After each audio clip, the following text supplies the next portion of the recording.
there! In today's video, I'll show you how to enable or disable auto power off feature on your JBL Tune Flex. Let's get started. As a first step, open the JBL headphone application and here choose your headphones. Then scroll down until you'll find this tab which is named Power Saving and click on it. Here you can see this feature which is named Auto Power Off, which says that the headphones will automatically power off in idle mode.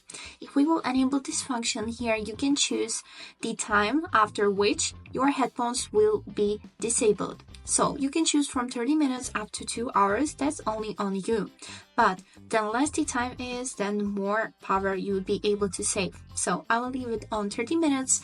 And now if I will left my headphones on this table like this without touching them, in 30 minutes they will automatically turn off. But if you would like to disable this feature, simply click on this slider once more. And this is it for today. I hope this video was helpful for you and thank you so much for watching.